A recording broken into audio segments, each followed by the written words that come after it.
Bismillahirrahmanirrahim.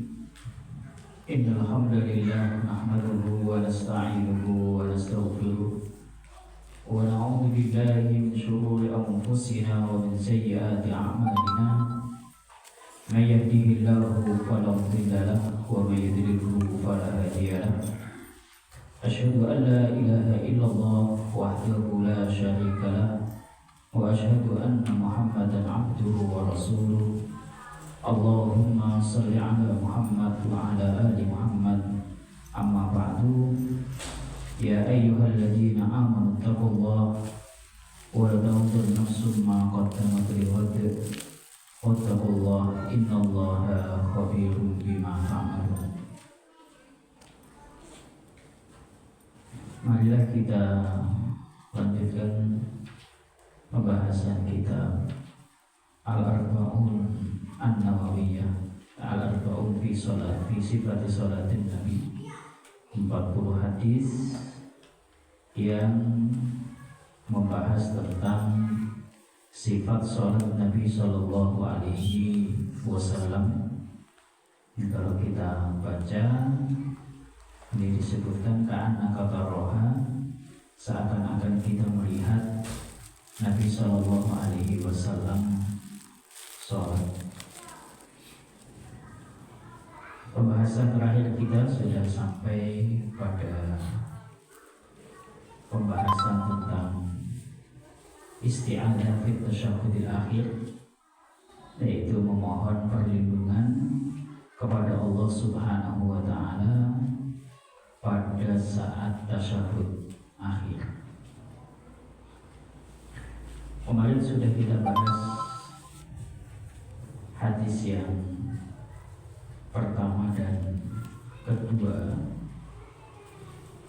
yang isinya adalah kita mohon kepada Allah Subhanahu wa taala dari 4 tambah 1 ya, atau 4 tambah 2 bisa dikatakan begitu.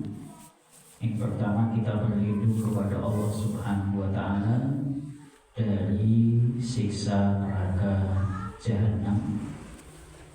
Kemudian yang kedua, kita berlindung dari siksa kubur. Kemudian yang ketiga, kita berlindung dari fitnah kehidupan dan kematian ya. Kemudian yang keempat adalah kita mohon perlindungan kepada Allah dari fitnahnya Dajjal. Dan yang kelima atau 5 dan 6, kita diajari untuk memohon perlindungan kepada Allah dari dosa dan dari hutang. Kemudian kita lanjutkan sekarang berikutnya, yaitu wafihima, dan pada keduanya, jadi pada riwayat Imam Bukhari dan Muslim ya, pada riwayat muttafaq alaih, As-Siddiq, dari As-Siddiq, yang dimaksud di sini adalah Abu Bakar As-Siddiq radhiyallahu taala anhu. Nabi berdoa, Allahumma inni dzalamtu nafsi dzulman katsira.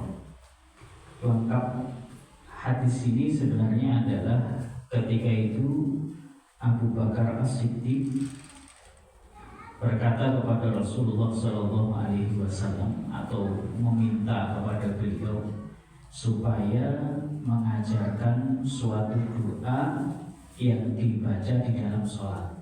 Jadi Abu Bakar mengatakan kepada Nabi, alimni du'aan ad'u bihi fi sholati.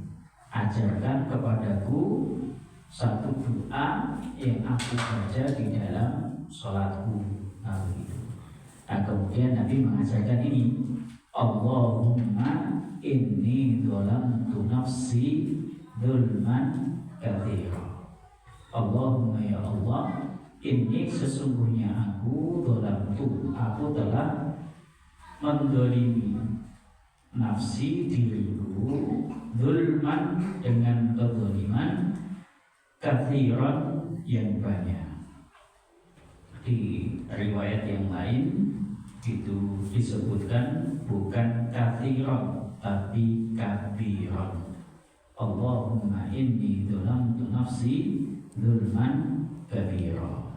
Nah, oleh Imam An-Nawawi kemudian digabungkan dua-duanya sehingga menjadi dzulman kathiron kabira. Ya Allah, sesungguhnya aku telah menzalimi diriku dengan kezaliman yang banyak dan kezaliman yang besar. Wala yaghfiru dzunuba, dan tidak ada yang dapat mengampuni dosa-dosa illa anta, kecuali engkau. Faghfirli, maka ampunilah untukku maghfiratan, dengan sebuah ampunan min indika, dari hadapanmu. Warhamni, dan rahmatilah aku. Innaka, sesungguhnya engkau, engkaulah al-ghafurur rahim, dan yang maha pengampun lagi maha penyayang. Kalau melihat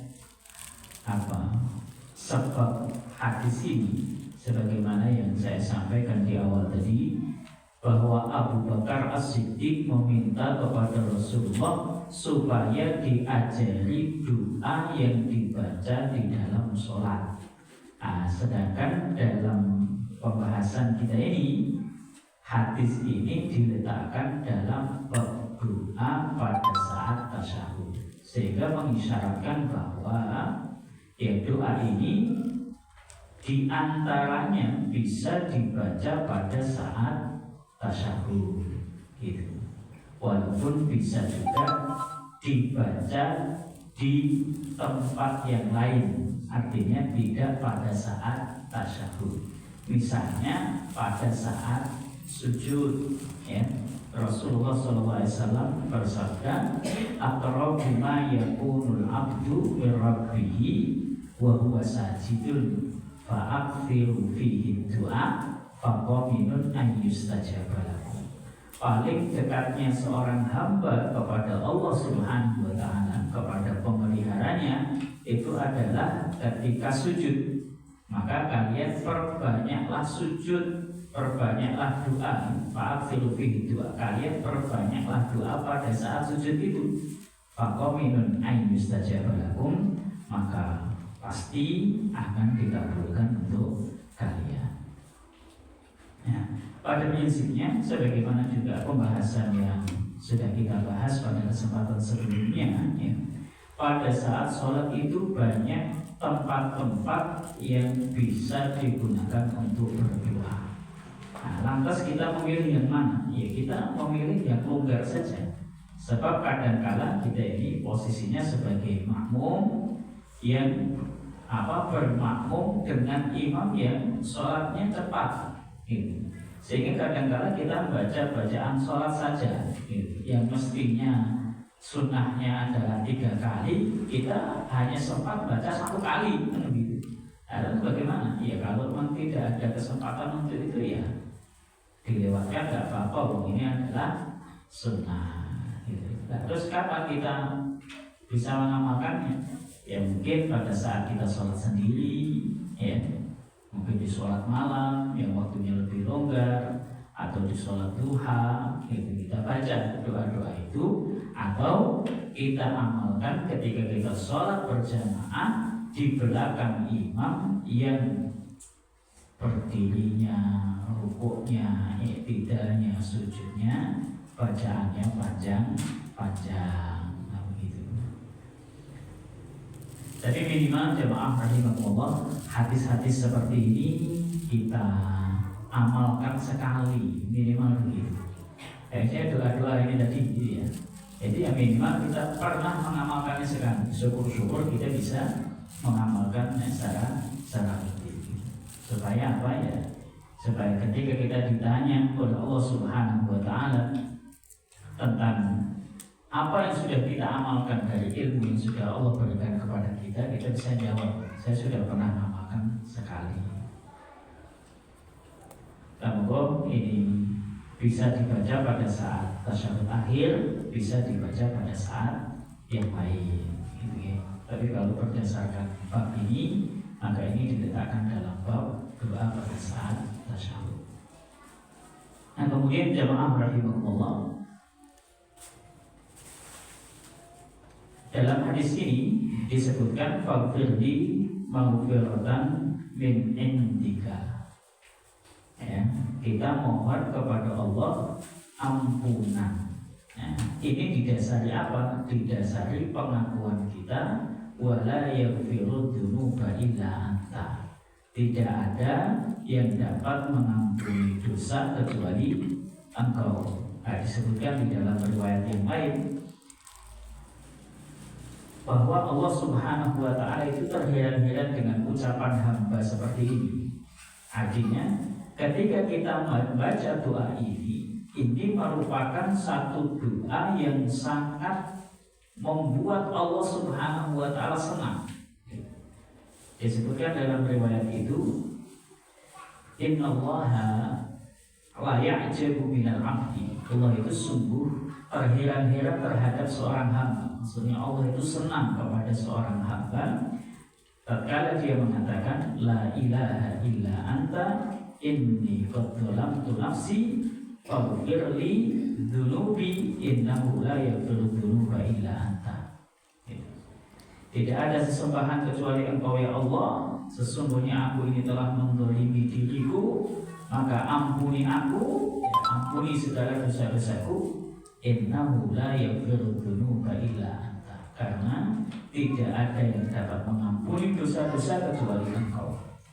Allah kemudian ketika hamba mengucapkan seperti ini, Allah mengatakan, abdi, hambaku ini arafa anna lahu rabban. Dia ini ngerti betul, dia ini sadar betul bahwa dia memiliki Tuhan yang yaghfiru wa yu'aqib, yang mengampuni dan juga memberikan hukuman, memberikan siksa. Dengan kata lain, jamaah rahimahullah, kalimat seperti ini dzalamtu nafsi dzulman katsira wa la yaghfiru dzunuba illa anta faghfirli maghfiratan min indik, atau kalimat seperti tadi la ilaha illa anta inni qad dzalamtu nafsi faghfirli dzunubi innahu la yaghfiru dzunuba illa anta. Ini adalah ungkapan pengakuan kita, ungkapan bahwa kita ini mengakui, kita menyadari bahwa Allah itu maha mengampuni. Allah juga maha mampu untuk menyiksa siapa saja yang mendurhakainya. Nah, kalimat-kalimat pengakuan seperti ini, kalimat-kalimat yang menunjukkan kesadaran kita seperti ini, itu adalah kalimat yang disenangi oleh Allah Subhanahu wa ta'ala. Terus apa maknanya? Ya kalau Allah senang mendengarnya, ya yang kita harapkan kan kemudian ya Allah ridho kepada kita, ya sudah Allah berikan ampunan gitu loh. Yang Allah berikan bukan sebaliknya, bukan siksanya, yang merupakan gambaran dari kemurkaan Allah Subhanahu wa ta'ala. Baik, kita lanjutkan poin ke-38 untuk bab ke-38, al-qadamani fit tasyahhudil akhir. Pembahasan tentang kedua telapak kaki pada saat tasyahud akhir. An Abi Humaydin, dari Abu Humaid As-Sa'idi, qala, dia berkata, kana Nabiyyu sallallahu alaihi wasallam, adalah Nabi sallallahu alaihi wasallam, idza kana fi rak'ataini, apabila adalah beliau ya, pada dua rakaat, pada rakaat kedua, pada dua rakaat, allataini, yang keduanya, tanqadi fihima, selesai pada keduanya itu as-sholatu, sholat ya. Jadi Nabi ketika beliau berada di 2 rakaat penutup sholat, 2 rakaat penghabisan sholat, akhara, beliau mengakhirkan rijlahul yusra, kakinya yang kiri, wa qa'ada, dan beliau duduk ala syiddihi, pada sisi beliau, mutawarrikan, dalam keadaan tawarruk, tsumma sallama, kemudian beliau salam. Dalam hadis ini ada beberapa pembahasan. Yang pertama, pembahasan tentang kalimat idza kana firraqatainil lati tanqadi fihi masalah, 2 rakaat yang sholat itu selesai pada 2 rakaat itu. Ini maknanya seperti apa? Sebagian memaknainya adalah begini. Nabi ketika berada pada 2 rakaat yang sholat itu selesai padanya. Dari kalimat ini mereka memaknai bahwa berarti ada 2 rakaat yang bukan merupakan penghabisan sholat. Sehingga hadis ini dibawa kepada pembahasan sholat yang jumlahnya 4 rakaat. Gitu. 2 rakaat pertama kan bukan penghabisan sholat. 2 rakaat berikutnya baru inilah yang disebut ar-raka'atainil lati tanqadi fihi as-shalah. Ya, 2 rakaat yang merupakan penghabisan sholat.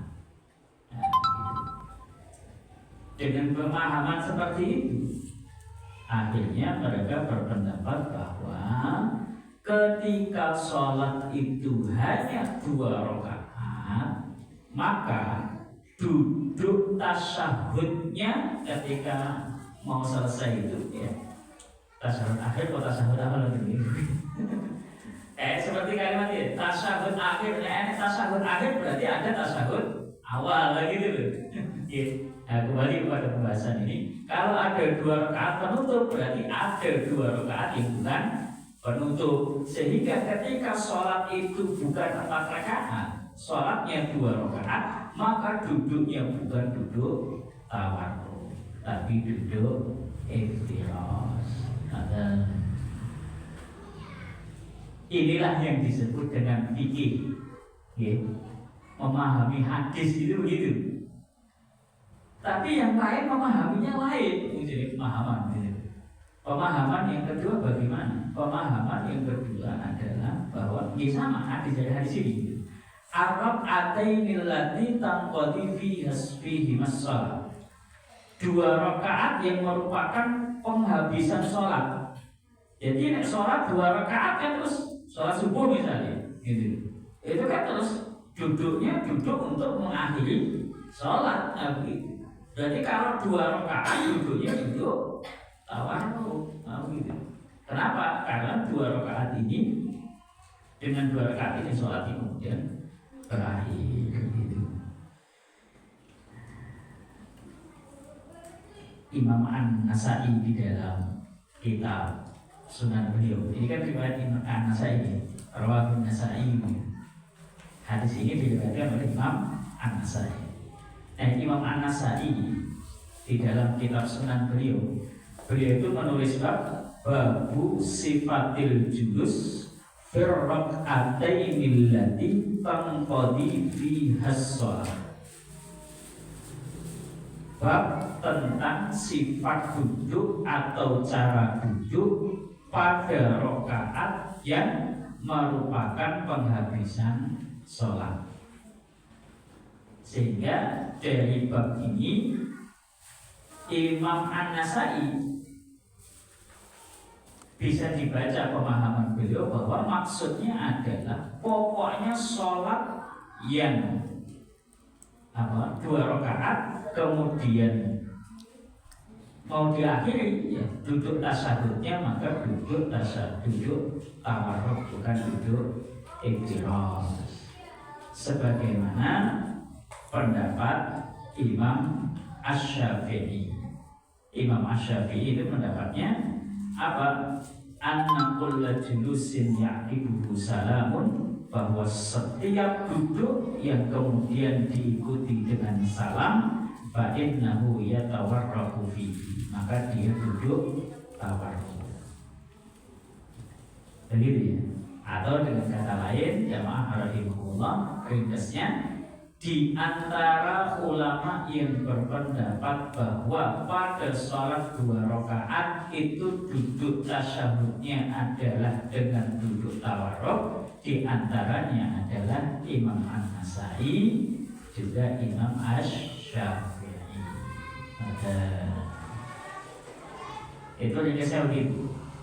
Nah, yang tidak berpendapat begitu ada, itulah namanya fikih. Di antaranya adalah pendapat pengikut mazhab Hambali, pendapat Al-Hambaliyah. Mereka mengatakan apa? Bahwa setiap duduk di dalam sholat, kullu julusin fis sholat iftirash illa sholat allati fiha julusan. Kaidahnya itu pokoknya menurut pengikut mazhab Hambali, setiap duduk di dalam sholat itu duduknya pokoknya iftirash. Ya, semua duduk di dalam sholat pokoknya duduknya adalah duduk iftirash, kecuali sholat yang di dalamnya ada 2 tasyahud atau ada 2 kali duduk gitu. Ya, duduk yang pertama tasyahud awal, kemudian ada duduk lagi yang kedua, yaitu tasyahud akhir. Ringkasnya, yang berpendapat bahwa adanya duduk tawarruk itu ketika sholat itu jumlahnya 4 rakaat, ya mereka adalah diantaranya pengikut mazhab Hambali, yaitu pendapat yang mengikuti Imam Ahmad bin Hanbal.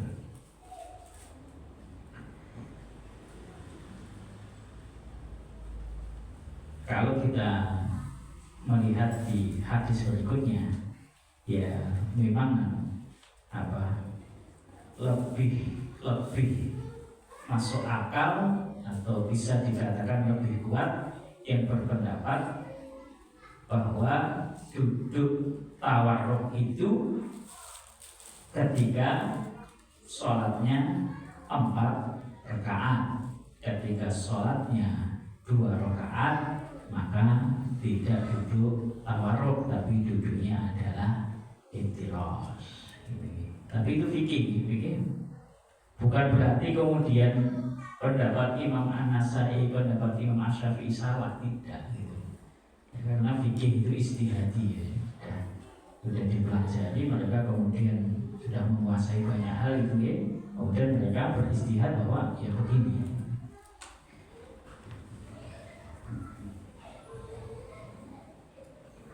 Saya agak fokus ya. Sakit gigi sakit gigi tapi enggak dasar banget itu, cuma tadi bingung nih bersakit pondal itu biasanya begitu, kalau sakit gigi enggak begitu konsentrasi. Jadi kita lanjutkan ya. Jadi begitu ya, pembahasan Arab adain illati tangqadi fihi mas sholat itu seperti itu. Ada yang berpendapat bahwa ini menunjukkan pokoknya setiap duduk yang merupakan penghabisan sholat, maka duduknya adalah duduk tawarruk ya. Ada yang memahami sebaliknya bahwa ini hanya berlaku, duduk tawarruk itu ya hanya berlaku pada saat sholat itu 4 rakaat gitu. Baik, kita lanjutkan pembahasan berikutnya. Di sini summa sallama, kemudian beliau mengucapkan salam. Nah ini menunjukkan bahwa ya sholat itu penutupnya adalah salam. Ya, disebutkan dalam hadis yang lain, tahliluha at-takbir, tahrimuha at-takbir, wa tahliluha at-taslim. Salat itu ya diawali dengan takbiratul ihram. Ya, begitu orang mengucapkan Allahu Akbar, maka menyebabkan dia haram melakukan segala sesuatu yang sebelumnya halal untuk dikerjakan di luar sholat. Jadi dimulai dengan takbiratul ihram, kemudian diakhiri dengan salam. Gitu. Jadi ketika duduk saja itu belum berakhir sholatnya, sudah duduk, sudah baca doa tasyahud, sudah baca ta'awud, gitu ya, perlindungan tadi, itu belum dikatakan selesai sholatnya kalau dia belum salam. Nah, yang disebut dengan salama itu adalah mengucapkan assalamualaikum, bukan menolehnya. Kalau menoleh gitu. Sebagaimana dulu kita bahas tentang takbiratul ihram, ya namanya takbir itu yang mengucapkan Allahu Akbar-nya, bukan mengangkat kedua tangannya. Kalau mengangkat kedua tangan belum mengucapkan Allahu Akbar, berarti belum memulai sholat. Bahwa kemudian takbiratul ihram disunahkan untuk mengangkat kedua tangan bersamaan dengan takbir itu, ya gitu. Tapi mengangkat tangannya bukan takbir, gitu. Sebagaimana ini salam, jadi bukan menoleh saja. Nah, ini perlu ditegaskan. Biasanya rawan terjadi itu pada saat sholat subuh, mantul itu, masya Allah. Kita lanjutkan bab ke-39. Al-julusu fi rak'ataini kasubhi. Duduk pada sholat 2 rakaat sebagaimana sholat subuh. Ya, contoh sholat 2 rakaat yang sholat subuh.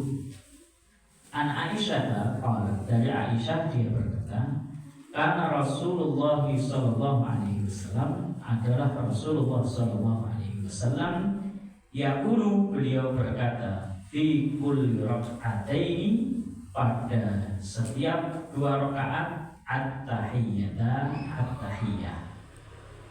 Wa kana, dan adalah beliau yang farishu, beliau menidurkan, yang membentangkan rijlahul yusra, kaki beliau yang kiri, wa yansibu, dan beliau menegakkan rijlahul yumna, kakinya yang kanan. Rawahu Muslim. Hadis ini diriwayatkan oleh Imam Muslim. Jelas ini? Jelasnya bagaimana?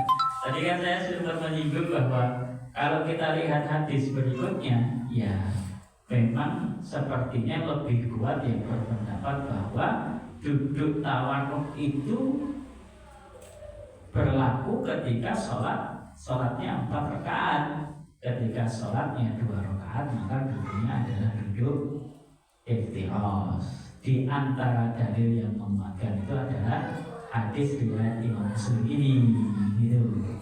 Jadi Nabi, dijelaskan di sini ya, Nabi itu atau Rasulullah itu setiap 2 rakaat beliau mengucapkan at-tahiyyah. Nanti kita bahas lebih lanjut. Kemudian wakana yang berisuri jalahul yusra wa yansibu jalahul yumna. Ini jelas duduk iftirash, bukan duduk tamarruk. Jadi telapak kaki yang kiri itu diduduki, bukan dikeluarkan begitu. Nah, kemudian berkenaan dengan yaqulu fi kulli rak'ataini at-tahiyyah, ini yang dimaksud yang mana? Nah, kemarin di pembahasan kita itu bisa dengan at-tahiyyatu lillah wassalawatu wathayyibat dan seterusnya, atau sesuai dengan riwayat Imam Muslim, at-tahiyyatul mubarakatus salawatut thayyibatu lillah. Nah, Imam Muslim itu beliau memilih at-tahiyyatul mubarakatus shalawatut thayyibatulillah. Alasannya apa? Alasannya tahiyat ini lebih konkret daripada at-tahiyyatulillah wassalawatu wattayyibat. Itu. Sedangkan Imam Al-Bukhari memilih at-tahiyyatulillah wassalawatu wattayyibat. Walaupun tidak lebih konkret, tapi kalau dilihat dari segi sanadnya, maka sanad hadis ini lebih kuat daripada sanad hadis yang diriwayatkan oleh Imam Muslim. Gitu. Beda pilihan itu tidak apa-apa. Yang penting tetap semuanya mengucapkan at-tahiyyat. Saya dulu ingat tahun 2007, ya sebelumnya memang beliau baru SMA kelas 2, aliyah kelas 2 atau kelas 3, belum terlalu banyak baca kitab. Ditugaskan di Eromoko Wonogiri sana, kemudian ngeceki bacaan sholat anak-anak TPA. Baca doa at-tahiyyatul mubarakatus shalawatut thayyibatulillah. Saya kaget, puasa nopo iki? Adalah biasanya at-tahiyyatulillah wassalawatu wattayyibat.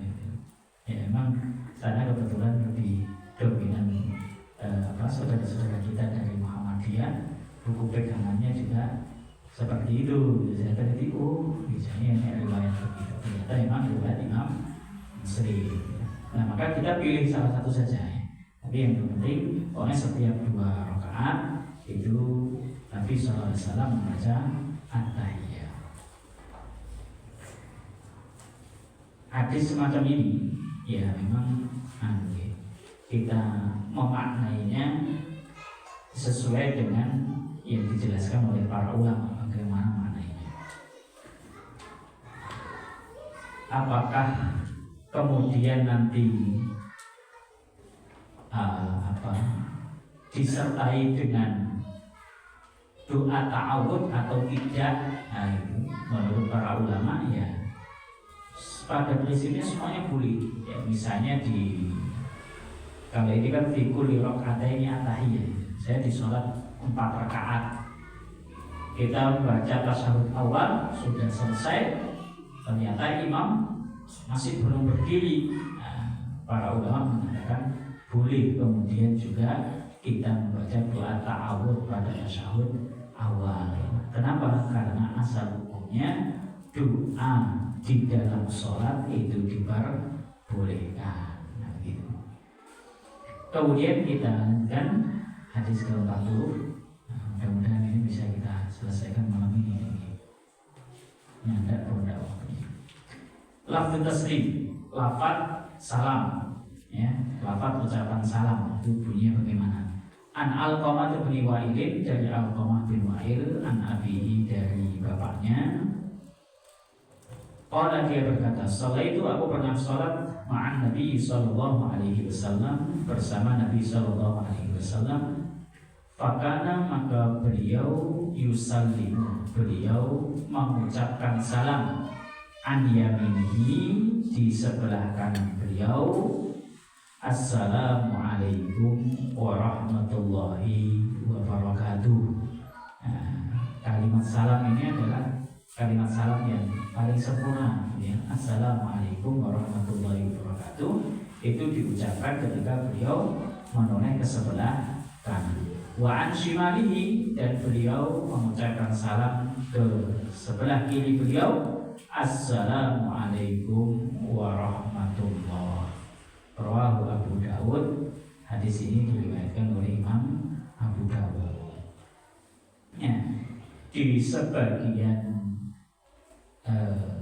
hadis ini yang dimuat di dalam kitab Bulughul Maram, ya. Saya pernah dapati itu.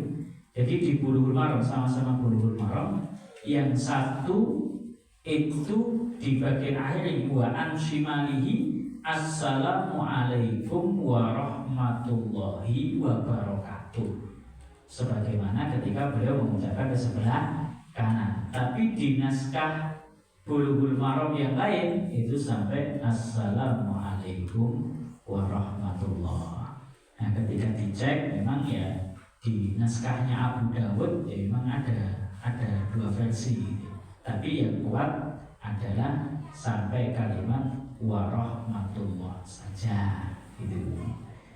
Jadi begitu, ketika ke sebelah kanan salamnya adalah salam yang sempurna, Assalamualaikum warahmatullahi wabarakatuh. Kemudian ke sebelah kiri, Assalamualaikum warahmatullah. Ada beberapa faedah yang bisa kita ambil dari hadis ini. Yang pertama adalah yang disebut dengan salam itu mengucapkan kalimat salam, ya. Fakana yusallimu, Nabi salam an yaminihi, di sebelah kanan beliau mengucapkan Assalamualaikum warahmatullahi wabarakatuh. Artinya ketika menoleh saja tidak mengucapkan ini ya berarti belum salam gitu. Orang syukur-syukur ya kalau noleh yang membatalkan salat gitu. Tidak boleh menoleh pada saat sholat. Nah, kemudian yang kedua, karena Nabi SAW ketika salam ke sebelah kiri itu mengucapkan Assalamualaikum warahmatullah saja tanpa wabarakatuh, maka dapat diambil pengertian dari sini bahwa yang berada di sebelah kanan imam itu lebih utama daripada yang berada di sebelah kirinya imam, gitu.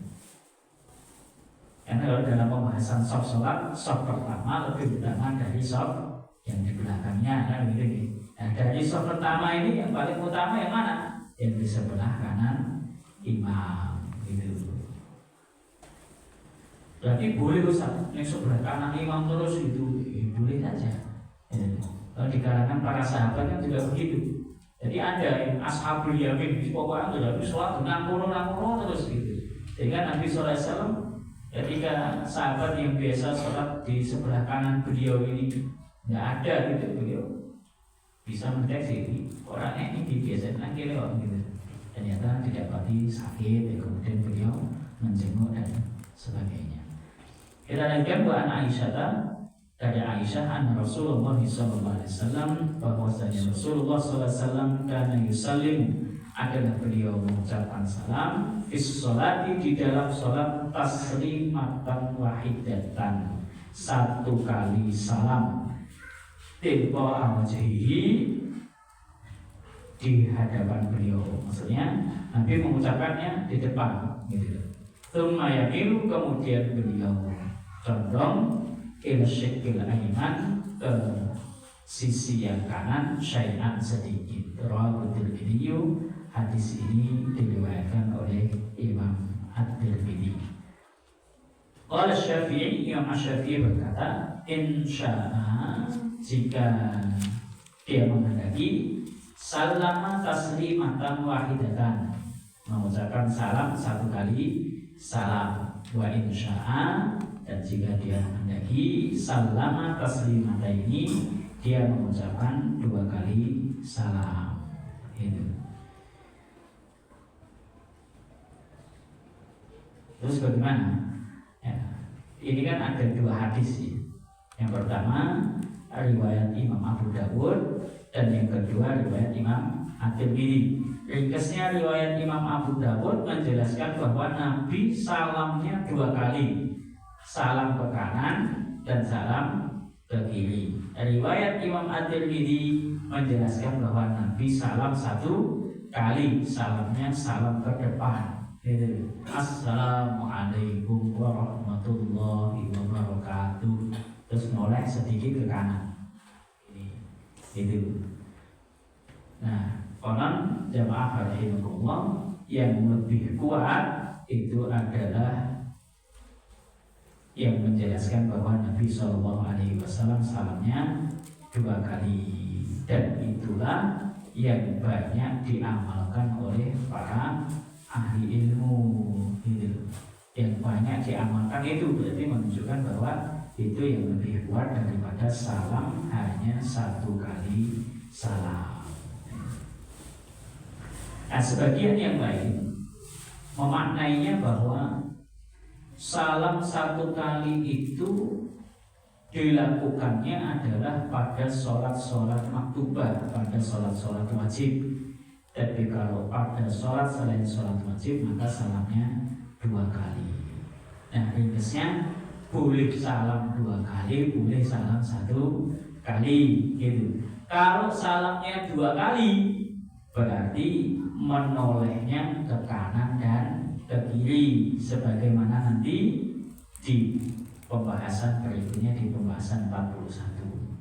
Tapi kalau salamnya 1 kali itu salamnya ke depan lalu menoleh sedikit ke kanan gitu.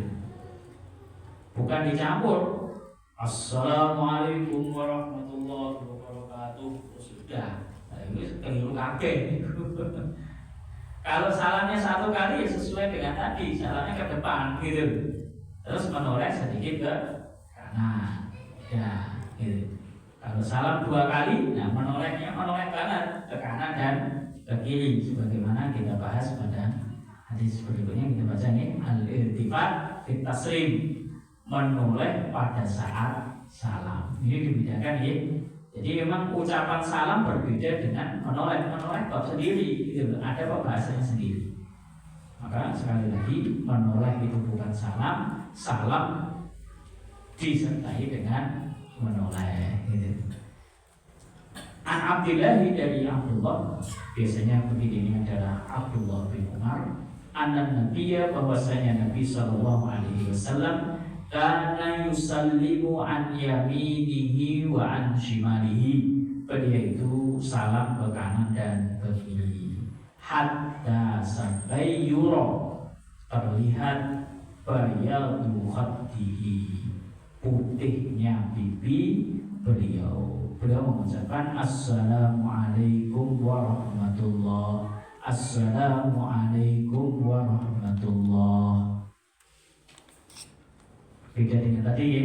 Kalau tadi ke kanan Assalamualaikum warahmatullahi wabarakatuh, kemudian ke kiri Assalamualaikum warahmatullah. Dalam riwayat ini semuanya sama, ke kanan dan ke kiri, yaitu sampai kalimat Assalamualaikum warahmatullah.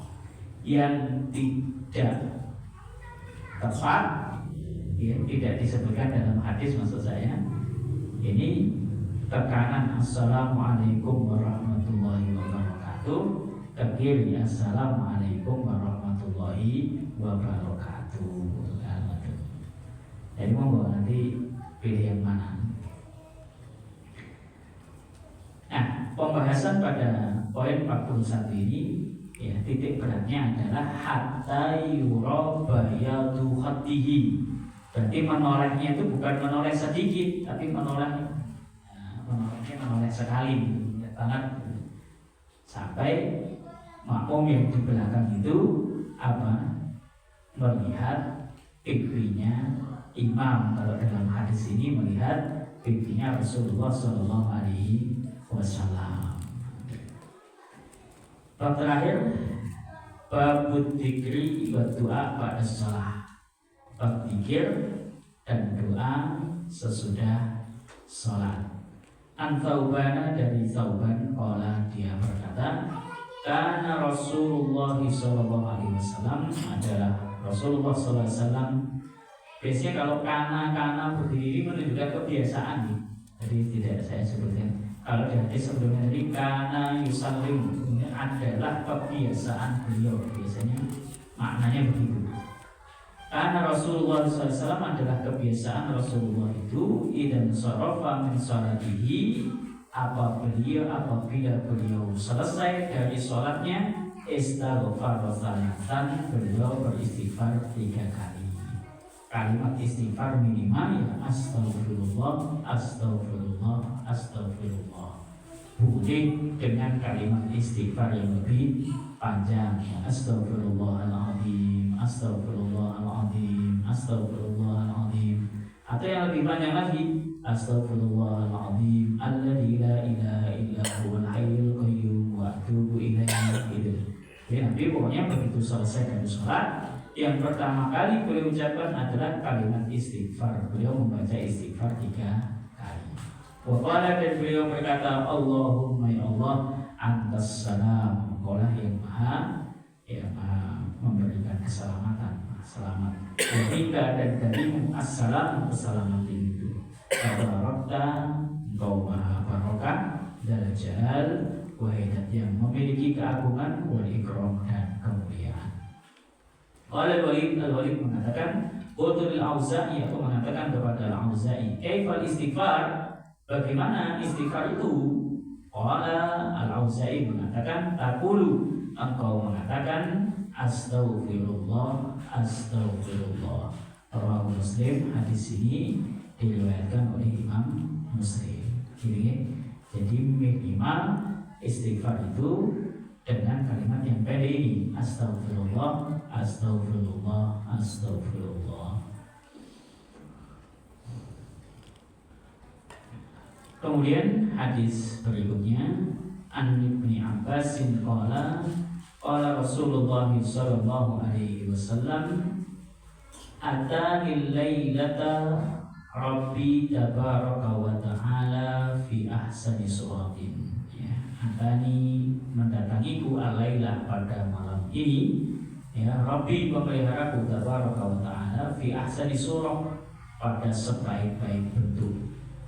Faqala, lalu dia berkata, ya Muhammad, wahai Muhammad, idza shallaita, apabila engkau salat, faqul, maka katakanlah, Allahumma ya Allah, inni as'aluka, sesungguhnya aku memohon kepadamu, meminta kepadamu, fi'lal khairat, untuk dapat melakukan kebaikan-kebaikan, wa tarkal munkarat, dan supaya dapat meninggalkan kemungkaran-kemungkaran, wa hubbal masakin, dan supaya dapat mencintai orang-orang miskin, wa idza aradta, dan apabila engkau menginginkan atau engkau menghendaki, bi'ibadika, terhadap hambamu, fitnatan, suatu ujian, ya, suatu bala, faqbidni, maka cabutlah nyawaku atau wafatkanlah aku, ilaika, kepadamu, ghairu maftun, tanpa terkena fitnah tersebut. Rawahu Tirmidzi, Imam At-Tirmidzi telah meriwayatkan hadis ini. Qala fi Tuhfatil Ahwadi, ya, Tuhfatul Ahwadi itu syarah dari kitab Sunan At-Tirmidzi. Penulisnya adalah Al-Imam Al-Mubarakfuri. Beliau mensyarahkan hadis ini, idza shalaita, maksudnya kalimat idza shalaita tadi itu adalah maksudnya faraghta minas shalah, apabila engkau telah selesai dari sholat. Nah, penulis kitab ini mengatakan wadhahir anna murad as-shalawatul khams, bahwa yang dimaksud tadi apabila engkau sholat itu adalah sholat 5 waktu. Ringkasnya begini, jemaah rahimahullah. Nabi SAW sesudah salam, ya, selesai dari sholat, yang beliau ucapkan adalah istighfar 3 kali, kemudian membaca Allahumma antas salam wa minkas salam. Sebenarnya dzikir dan doa sesudah sholat itu banyak, gitu. Hanya saja yang disebutkan dalam kitab ini, ya, adalah dzikir yang jarang diamalkan, gitu. Maka disebutkan ini, Allahumma inni as'aluka fi'lal khairat wa tarkal munkarat wa hubbal masakin wa idza aradta bi ibadika fitnatan faqbidni ilaika ghairu maftun. Nah, kok yang lain tidak disebutkan, Pak Obai gitu. Yang lain jadi kita amalkan sebagaimana biasanya kita kan sudah mendapatkannya di kitab yang lain. Dan yang belum inilah yang kemudian kita usahakan untuk kita bisa mengamalkan. Kemudian kita lihat isi doanya, ya. Allahumma inni as'aluka fi'lal khairat wa tarkal munkarat. Jadi kita ini memang perlu meminta kepada Allah supaya diberikan kekuatan untuk menjalankan kebaikan dan meninggalkan kemungkaran. Kalau tidak diberikan kekuatan oleh Allah, ya, kita tahu ini kebenaran, tapi kita nggak bisa mengamalkan. Kalau doa yang lain, Allahumma arinal haqqa haqqa warzuqna ittiba'ah. Ya Allah, perlihatkan kepada kami bahwa yang benar itu adalah benar. Kebenaran Engkau perlihatkanlah kepada kami bahwa itu adalah suatu kebenaran. Warzuqna ittiba'ah, dan berikanlah kami rezeki untuk bisa mengamalkan. Jadi orang bisa mengamalkan kebaikan itu sebenarnya adalah apa? Merupakan rezeki dari Allah Subhanahu wa Ta'ala, pemberian dari Allah. Rezeki itu pemberian. Maka untuk bisa meninggalkan kemungkaran kita juga perlu pertolongan dari Allah Subhanahu wa Ta'ala. Kemudian yang berikutnya wa hubbal masakin. Masya Allah. Nabi diajari oleh Allah supaya berdoa meminta untuk dapat mencintai orang-orang miskin. Jadi perlu kita kita renungkan. Kenapa kok diminta untuk berdoa kepada Allah supaya mencintai orang-orang miskin? Karena pada umumnya orang itu melihat orang miskin gak senang, gitu.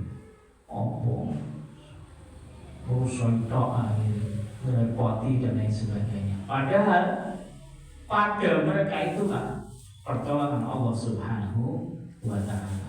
Ya, pertolongan Allah, rezekinya Allah itu terletak pada orang-orang lemah. Doa-doa mereka itu Masya Allah, ya. Maka hendaklah kita berusaha ini supaya kita mencintai orang-orang miskin. Yang kedua, jamaah rahimahullah, ketika kita ini mencintai orang-orang miskin, berkumpul dengan mereka, bergaul dengan baik bersama dengan mereka, kita ini akan, ya, ambisi kita terhadap dunia itu insya Allah akan terobati, gitu.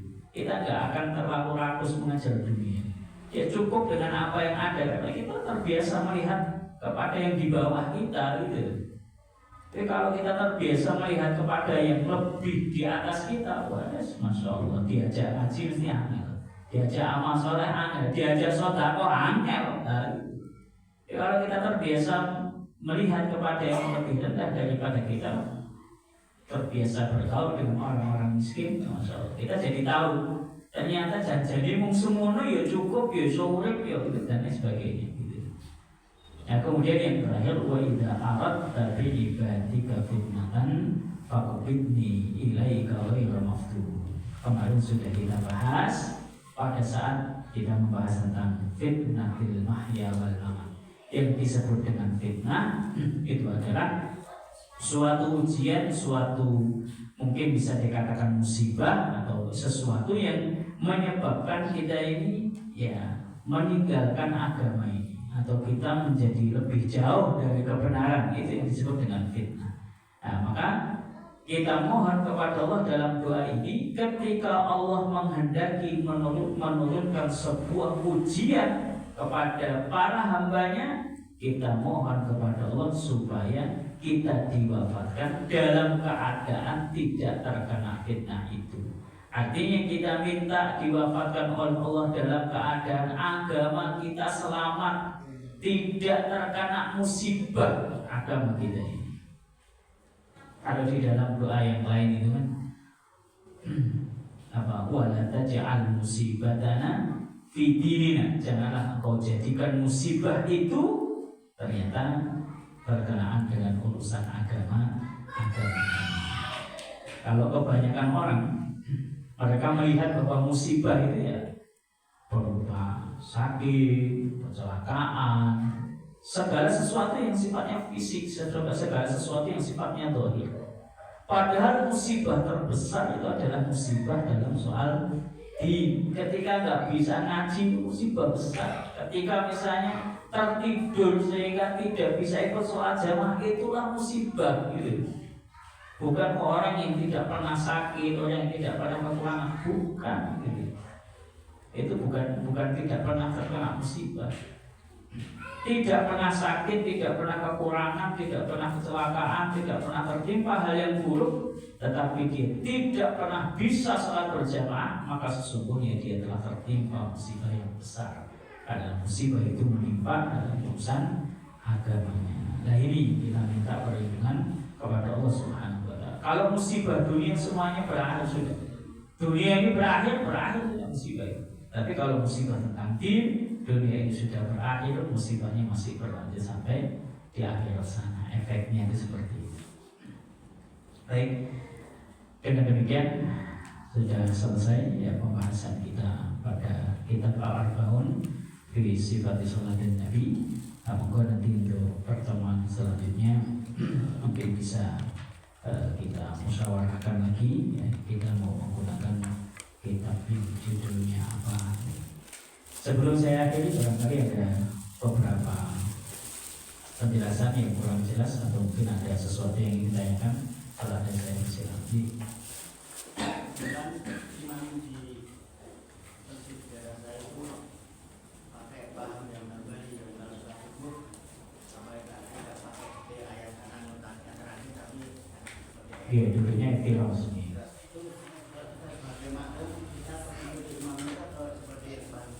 Ya, dalam hal ini akan ada hadis bahwa makmum itu adalah mengikuti imam. Innama ju'ilal imam liyu'tamma bihi. Dalam pembahasan ini sebagian para ulama memaknainya lagi-lagi ini video ya. Jadi imam itu untuk diikuti apanya? Ya diikuti semua gerakannya. Pokoknya mengikuti semuanya itu yang dilakukan di dalam sholat. Kalau kemudian dipahami seperti itu ya duduknya makmum mengikuti cara duduknya imam. Tapi sebagian yang lain tidak. Gitu. Jadi bagaimana? Ya imam untuk diikuti itu bukan dalam segalanya. Gitu. Dalam urut-urutan sholat supaya kita tidak mendahului imam. Ya. Kita bertakbir sesudah imam takbir, kita rukuk yang ketika imam sudah rukuk dan seterusnya. Itu yang dimaksud mengikuti imam. Sehingga maknanya makmum tidak boleh mendahului imam. Gitu. Makmum harus mengikuti imam karena imam itu dijadikan panutan, ya, dijadikan ikutan. Sehingga ya kalau mau ikut ya nunggu komando dulu, gitu mana. Sehingga untuk gerakan-gerakan yang lain seperti cara duduk dan lain sebagainya diperbolehkan berbeda dengan duduknya imam.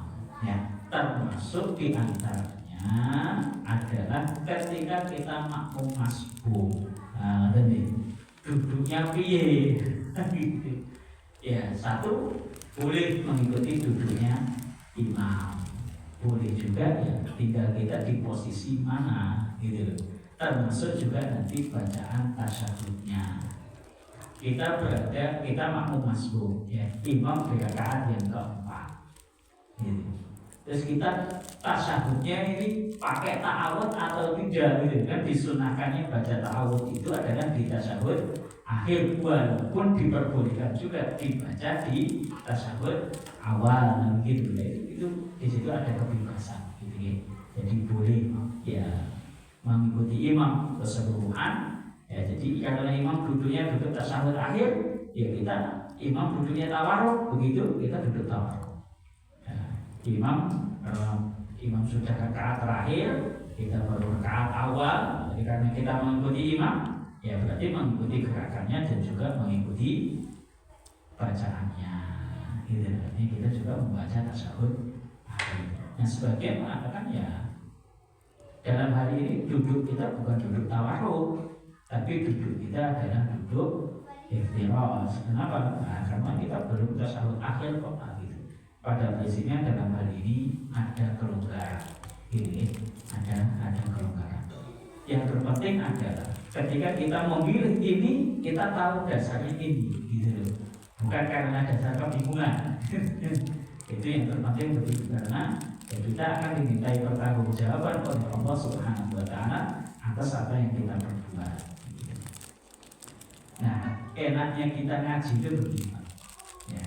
Jadi kita tahu dua atau lebih pandangan para ulama. Sehingga orang itu kalau semakin dia lama ngaji, insya Allah semakin bisa menerima perbedaan. Tapi kalau lagi anyaran ngaji ya, kita waduh sesat itu lagi mesti pakai ngaji anyaran. Kalau ngaji sesuai mesti dia tahu gitu loh. Oh, ya orang kok ini dasar. Walaupun dalam beberapa hal gitu ya, kita melihat bahwa jangan loh, sing luwih kuat iki gitu loh. Kuwi yo enek pendapat ini orang kuat, tapi kita setidaknya tahu gitu.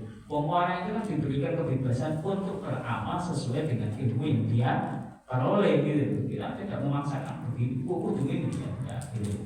Yang terpenting adalah kamu beramal dasarnya apa, ada dasarnya sudah. Walaupun dasarnya adalah dasar yang lemah.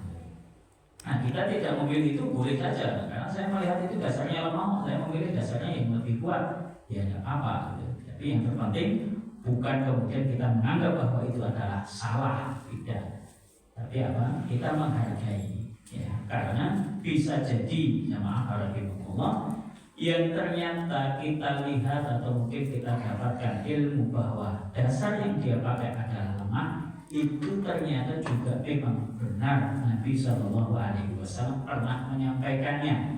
Hanya saja yang membawakan riwayat itu kebetulan ketika dicek adalah orang-orang yang memang lemah atau kurang terpercaya. Tapi bisa jadi. Sehingga apa ya? Tidak bisa kita mengatakan bahwa itu adalah salah. Gitu. Itulah yang dimaksud toleransi dalam Islam itu seperti itu. Nah, berarti yang lain diajak ngaji, tapi mengaji seperti ini membosankan. Oh iya, Allah opo kadang satu pertemuan itu rong hadis dan seterusnya. Ada lagi? Sudah cukup? Baik, kita akhiri. Rabbana taqabbal minna innaka antas samiul alim wa tub alaina innaka antat tawwabur rahim. Wassallallahu wasallam wa baraka ala Muhammadin wa ala ali Muhammad.